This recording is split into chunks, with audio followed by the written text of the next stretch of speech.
vinculado al Sermón del Monte. ¿Saben lo que es el Sermón del Monte? ¿Un sermón? Es un sermón que fue pronunciado en una montaña. Fue pronunciado, o sea, un sermón que dio Jesús y fue pronunciado desde una montaña. El capítulo 5 del Evangelio de Jesucristo, narrado por Mateo, empieza diciendo: viendo la multitud, subió al monte y sentándose, vinieron a él sus discípulos y abriendo su boca les enseñaba diciendo. Hermanos, lo que vamos a decir acá, o lo que pretendo compartir con ustedes acá, es viendo la multitud. O sea, cuando uno trata de compartir el Evangelio a un grupo específico como son ustedes, tiene que tener como perspectiva la multitud. O sea, nosotros en esta predicación tenemos que tener en lo que escuchamos en perspectiva a aquellos que están en las cárceles, aquellos que están en los hospitales, a nuestros vecinos. Tenemos que tener en perspectiva este mundo donde hay tantas guerras, donde está habiendo una fractura del orden mundial. O sea, lo que hacemos aquí en este hermoso grupo en la iglesia, el Señor, viendo la multitud, les habló a sus discípulos.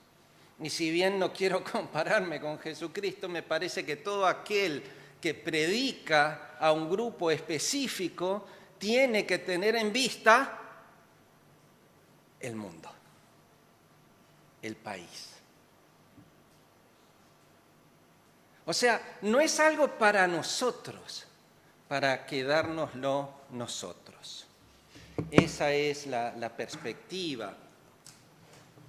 Y como lo mío necesito siempre de apuntes, hice apuntes, rompí apuntes, volví a hacer apuntes, los volví a romper.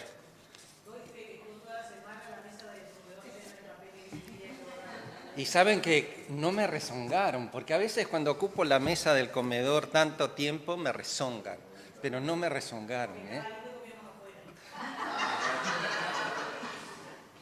Ahora, ¿qué es el Sermón del Monte? ¿Y por qué es tan importante? Y le estoy invitando a ustedes que lo lean y lo estudien. El Sermón del Monte está en el capítulo 5, 6 y 7 de Mateo. Y empecé hablando de esto de viendo la multitud, se sentó y le habló a sus discípulos, porque nosotros no podemos ir de lo particular a lo general, sino al revés, de lo general a lo particular. No podemos, por enfocar nuestra vista en el árbol, perder de perspectiva al bosque. ¿Se entiende? Si estamos cara a cara con el árbol acá, no vemos el bosque.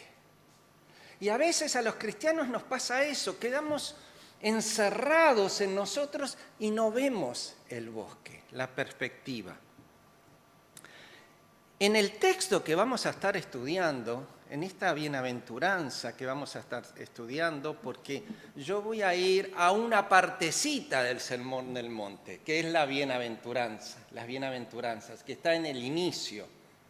Y dentro de ir al inicio del Sermón del Monte, a las bienaventuranzas, me voy a concentrar solo en el capítulo 1.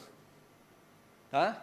Y quiero tratar de ayudarles a ustedes a que no se queden mirando el árbol sin perder de perspectiva el bosque. Quiere decir, no se queden solamente como lo que voy a hacer yo, mirando el versículo 1 de las bienaventuranzas, que es el inicio del Sermón del Monte, sino que avancen en su lectura a todo el Sermón del Monte.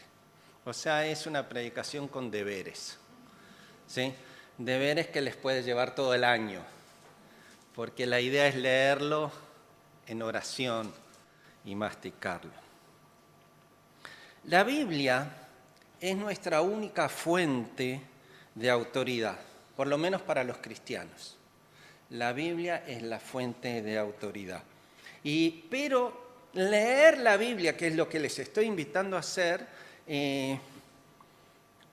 tiene que ser hecho con los lentes adecuados. La Biblia tiene que ser bien tratada a la hora de ser leída. Porque, cuidado, se puede leer la Biblia desde una perspectiva no correcta. O sea, yo tengo una idea y voy a la Biblia para confirmar la idea que ya tengo. Y eso no es así. La Biblia no es para que justifique o confirme mis ideas. La Biblia debe ser leída para que modifique, alimente, corrija o confirme nuestras ideas. ¿Se entiende? Uno va a la Biblia a leerla para que la Biblia te transforme. No para que te congele en lo que ya sabes, no para que te solidifique y te deje rígido en tus conceptos, en tus ideas. Debe ser leída para que te alimente, para que su espíritu te transforme. Porque si no, nos puede ocurrir como aquellos que leían las cartas de Pablo, y especialmente los romanos. ¿Se acuerdan que las cartas de Pablo hablan una y otra vez sobre la gracia de Dios? Sobre que ya no estamos en el tiempo de la ley, sino que estamos en el tiempo de la gracia. ¿Y qué es lo que termina ocurriendo? Los romanos dicen, bueno, si es así, para que abunde la gracia, pequemos más. Sigamos pecando para que abunde la gracia. O vaya que habían leído las cartas de Pablo en forma inadecuada. Ellos querían justificar su vida de pecado y decían, ya que es un tema de gracia, ya que la ley ya no vale, vamos a pecar. Y entonces se manifiesta más la gracia. ¡Qué error! ¡Qué error! Pablo trata de explicarles que la gracia no viene a anular la ley, sino que la gracia nos permite vivir la ley. ¿Qué sería la gracia? La gracia es el perdón gratuito de Dios. Hay un cambio entre, para conseguir el perdón de Dios tengo que hacer estas cosas. Tengo que cumplir con la ley. Si yo hago estas cosas, Dios me ama y me perdona. Y acá se da vuelta la tortilla. Hagas lo que hagas, Dios en Jesucristo ya te está ofreciendo el perdón. Y si tú pedís ese perdón, entonces sos perdonado. Eso quiere decir la gracia, el perdón gratuito. No sos perdonado para hacer cualquier cosa, sos perdonado para vivir libremente la ley, lo bueno, lo sano, lo correcto. ¿Sí? No sos perdonado porque Dios es bueno, entonces todo vale, sino sos perdonado para vivir libremente delante de Dios haciendo el bien. Ese sería el resumen. Por lo tanto, la tarea que les estoy dando de leer el Sermón del Monte, podríamos decir, como dice un autor, la Biblia solo se puede leer de rodillas. La Biblia solo se puede leer en oración, para que lo que voy leyendo de alguna manera vaya transformando a través de la obra del Espíritu, vaya transformando nuestra vida. A veces es más difícil para los que somos más viejos dentro de la iglesia, porque dicen, con tanto tiempo, con tantas veces que lo leí, yo ya lo tengo claro, esto es así. Sin embargo, en oración uno va descubriendo nuevo significado, no contradictorio del anterior, sino nuevo, más profundo. Alicia decía hoy, es como el mar y nosotros nos estamos mojando los pies.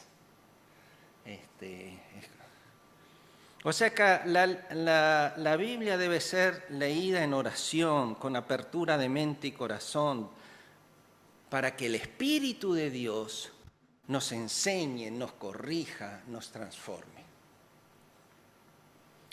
Leamos en los próximos días, les invito a leer el Sermón del Monte en este espíritu. Ahora, ¿qué es el Sermón del Monte?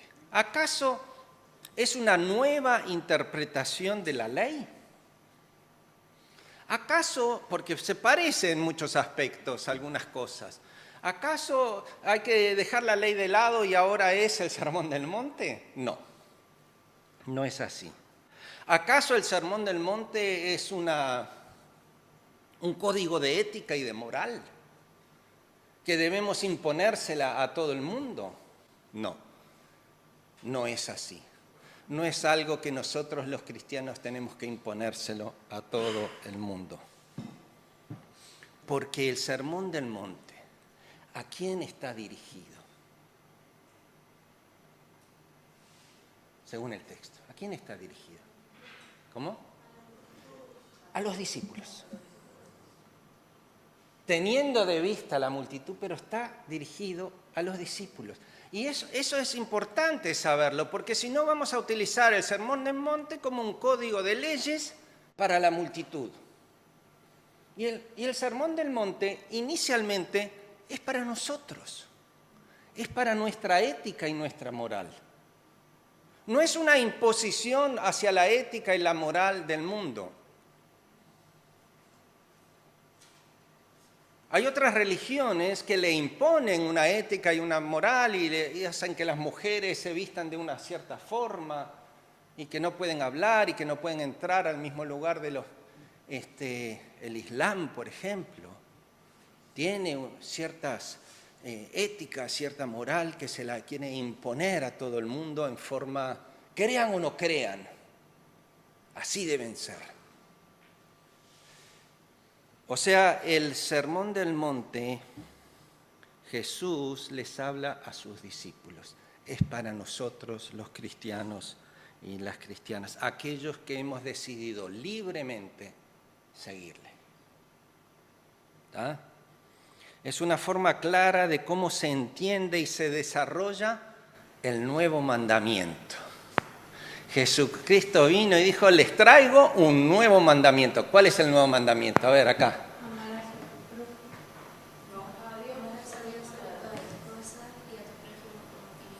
Muy bien, amarás al Señor. Pero cuando dice cuál es el nuevo mandamiento hoy, dice otra cosa. Que se amen unos a otros. Lo dijo muy bien, lo dijo muy bien. Que os améis unos a otros como yo os he amado.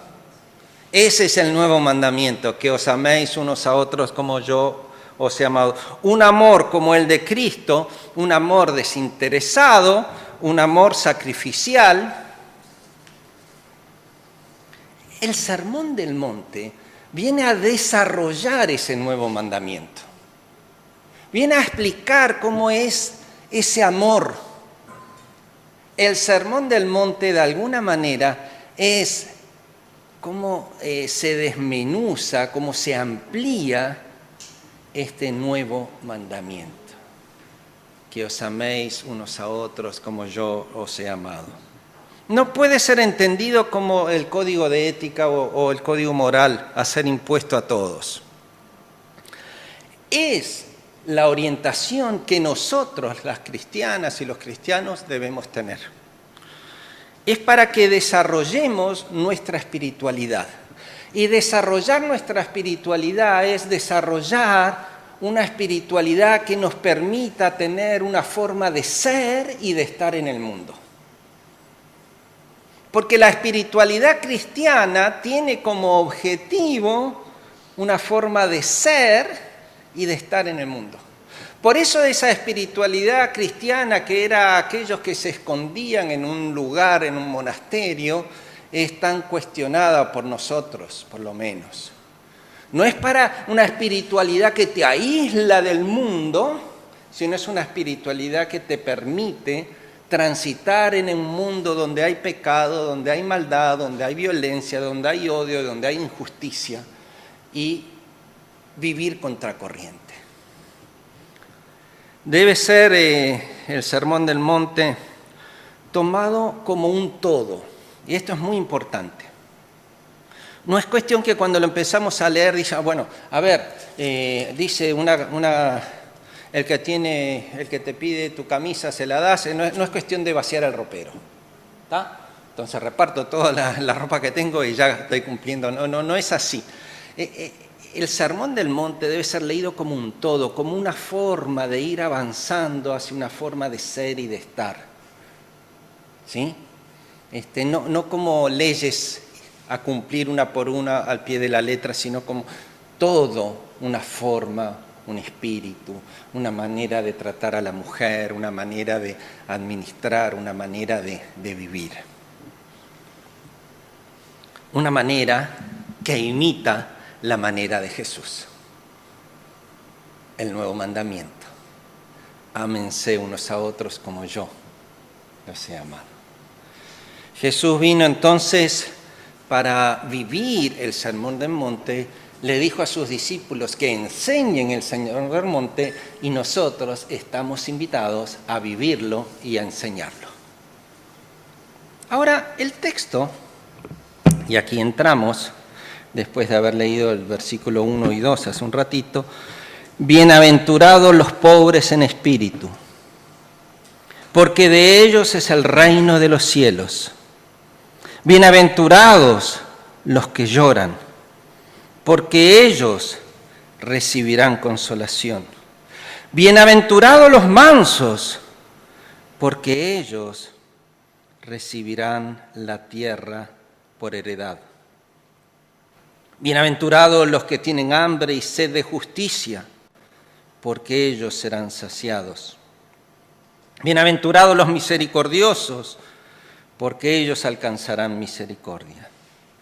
Bienaventurados los de limpio corazón, porque ellos verán a Dios. Bienaventurados los pacificadores, porque ellos serán llamados hijos de Dios.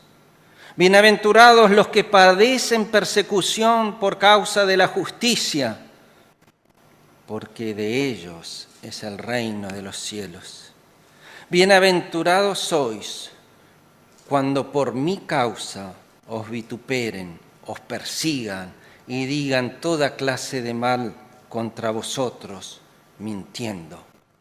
Gozaos, alegraos, porque vuestro galardón es parte de los cielos, porque así persiguieron a los profetas que fueron antes que nosotros.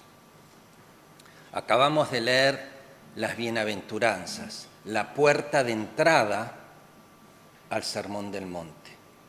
Y yo les decía que me voy a detener exclusivamente en la primera de las bienaventuranzas, que es la puerta de entrada a las bienaventuranzas.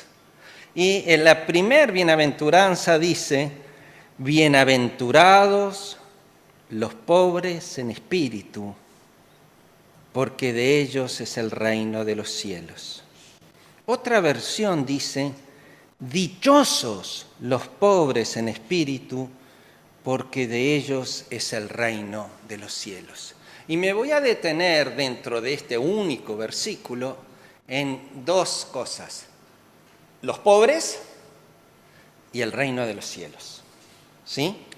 El Sermón del Monte entonces no es vivan de esta manera para ser cristianos. No es eso. No es vivan así y serán cristianos. Lo que el Sermón del Monte es, porque son cristianos, vivan así. Porque están vinculados con Dios y tienen el poder del Espíritu, vivan así. Porque pretender vivir el Sermón del Monte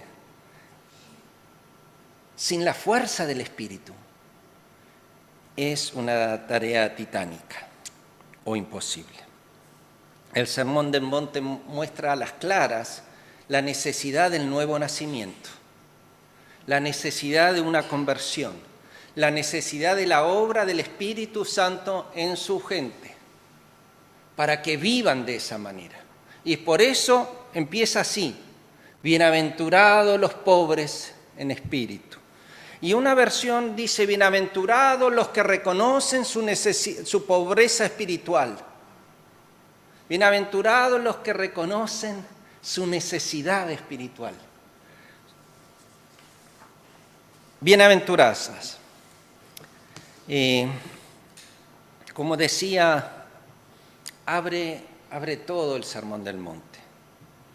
Y la palabra pobres, permítame detenerme en la palabra pobres. En el griego hay dos palabras que se usa para pobres.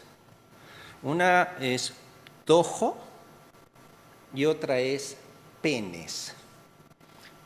Tojo es miseria absoluta, pobreza absoluta. Penes es el trabajador que vive al día, que llega a fin de mes raspando. Aquí el texto escrito, porque fue escrito en griego, usa la primera de las palabras, lo de la pobreza absoluta. Sin embargo, tenemos que tener en cuenta que es casi seguro que el Señor no habló en griego, sino habló en arameo. Por lo tanto, si bien fue escrito en griego y se usó la palabra tojo, fue dicho en arameo. Y en arameo hay dos palabras, ani y ebrión. Ani y ebrión.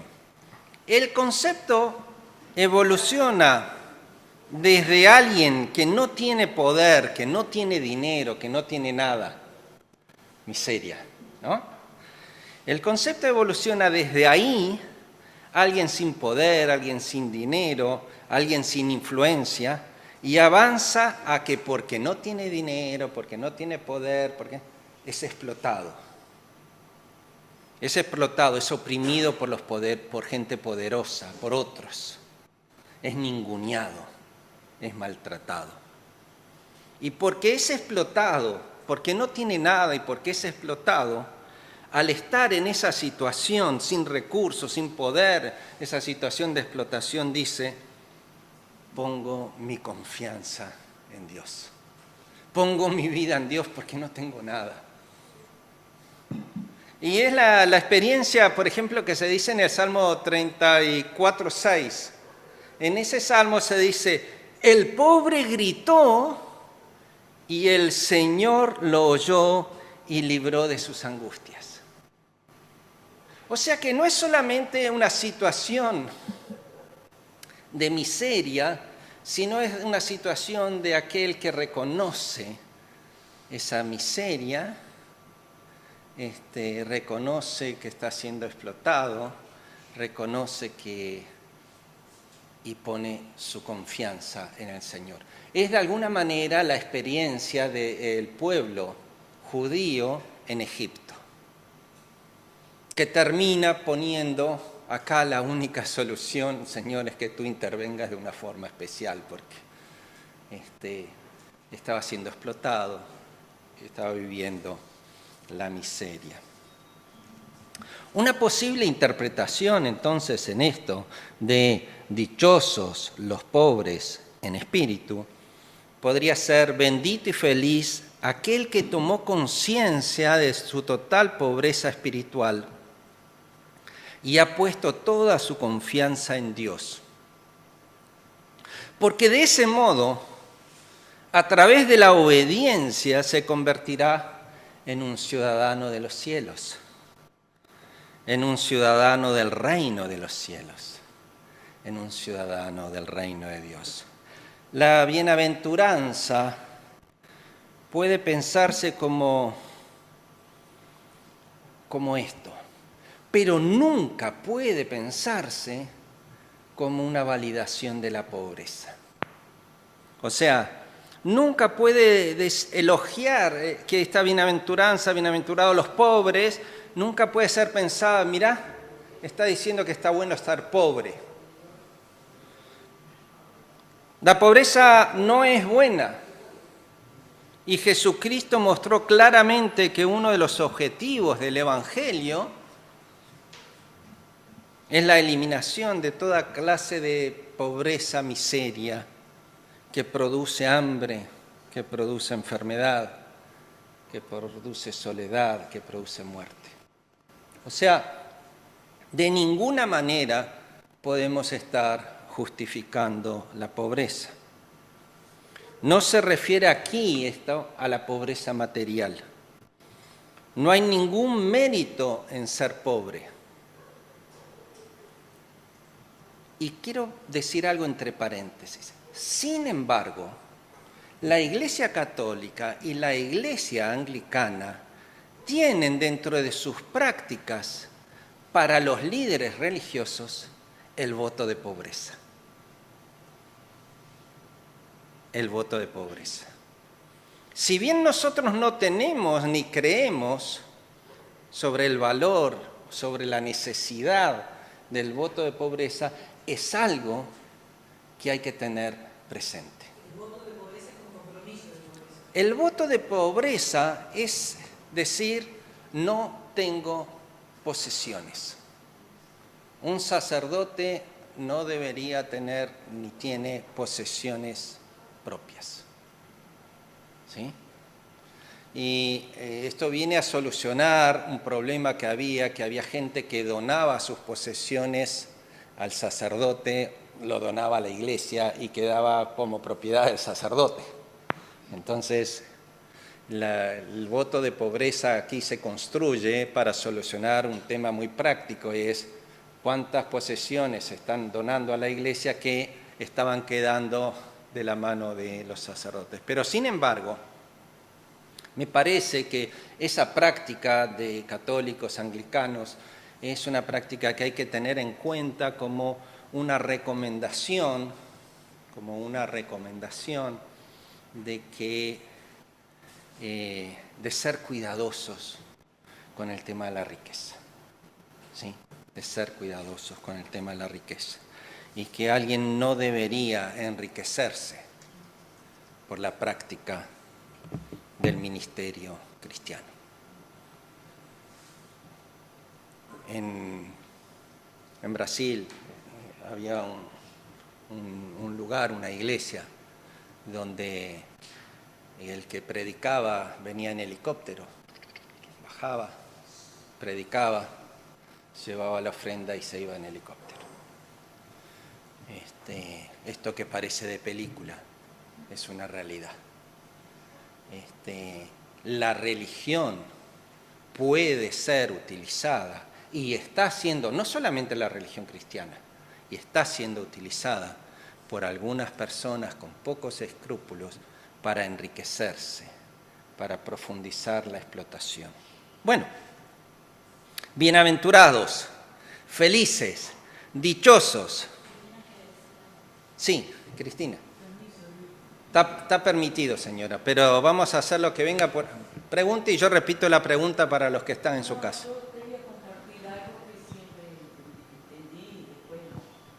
Pero bienaventurados los pobres en espíritu, para mí es como que bienaventurada yo o cualquiera que tenga sed de Dios. Soy bienaventurada porque tengo sed de Dios. Para mí es. Tal cual, Cristina. Bienaventurado, o sea, cuando reconoces que necesitas de Dios, cuando reconoces tu pobreza espiritual, cuando reconoces que tu vida necesita algo más porque es muy vacía, porque estás tratando de buscar la felicidad detrás del dinero, de tener cosas, porque tu felicidad que buscas es a través de tener más estatus o tener experiencias relevantes a las cuales les saco fotos y las muestro para que los demás vean, o para tener reconocimiento. O sea, esa pobreza espiritual que busca la felicidad en este tipo de cosas. Y no busca la felicidad, la bienaventuranza en Dios. El texto nos plantea que la felicidad, y acá sería un texto para todos, que la felicidad viene de poner nuestra vida, como decía Cristina, en las manos de Dios. Bienaventurados los que reconocen su necesidad espiritual. Felices los que buscan la justicia. Felices los que tienen una vida sencilla y humilde. Felices los que buscan la paz.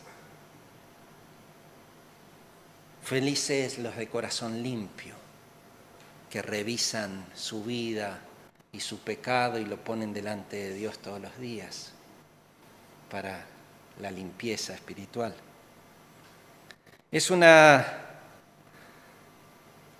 Felices aquellos que tienen una clara militancia cristiana, no se andan escondiendo, a pesar de que quizás algunos se burlen, como dice el texto. Felices, como está en 1 Pedro 2, 11 y 12, los que hacen el bien, porque es lo que Dios quiere, que hagan el bien. El cristiano consciente de sus limitaciones, de su pobreza espiritual, busca a Dios para poder vivir feliz y para poder hacer el bien. Estamos en un mundo, pero no somos del mundo. Somos ciudadanos del reino de los cielos, según dice el texto. Somos ciudadanos del reino de los cielos. Esto puede tener una pésima interpretación. ¿Es un escapismo? Soy ciudadano del reino de los cielos. Lo que pasa en este mundo no es para mí. Yo tengo la eternidad, vivo la mía, adentro de casa.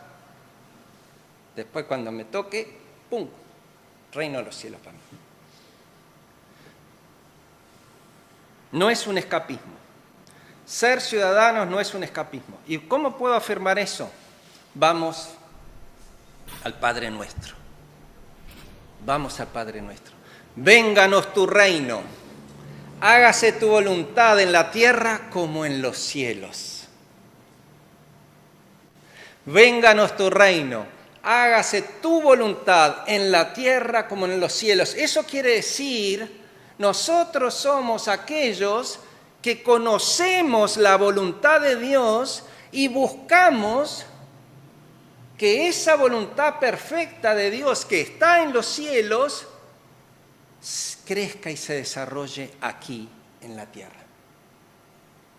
Lejos de hacernos un camino de escapismo, nos dice, ustedes que saben lo que Dios quiere, vívanlo en la tierra. Ustedes que conocen lo del reino de los cielos, construyan el reino de Dios en la tierra. El reino de los cielos es una comunidad, es una sociedad, es un grupo humano donde se hace la voluntad de Dios aquí en la tierra. Del mismo modo que ya se hace en los cielos. Solo el que hace la voluntad de Dios en la tierra es ciudadano de los cielos. Solo quien se da cuenta de su pobreza espiritual, de su ignorancia, de su incapacidad, puede poner su vida en las manos de Dios y con el poder del Espíritu Santo hacer su voluntad aquí, en la tierra. Porque, hermanas, hermanos, si hemos puesto nuestra vida en las manos de Dios, si confiamos y obedecemos, en ese damos cuenta, damos testimonio de que somos ciudadanos del reino de los cielos, porque estamos haciendo su voluntad. Y les invito entonces a que ustedes que que escucharon esta puerta de entrada, las bienaventuranzas, el capítulo 1. Lean el versículo 1, quise decir. Lean los capítulos 5, 6 y 7 de Mateo y lo lean y lo mediten y lo vuelvan a leer y lo vuelvan a meditar y que eso alimente vuestro espíritu para que siendo ciudadanos de los cielos vivan en esta tierra haciendo lo correcto, haciendo lo bueno. Oramos.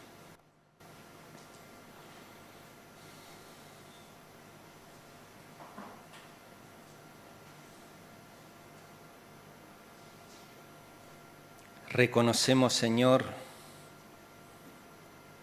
nuestra necesidad de ti.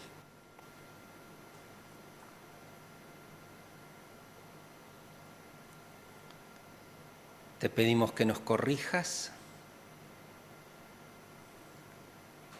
te pedimos que nos ayudes a vivir en santidad. Te pedimos que nos ayudes a luchar por la justicia, a construir la paz,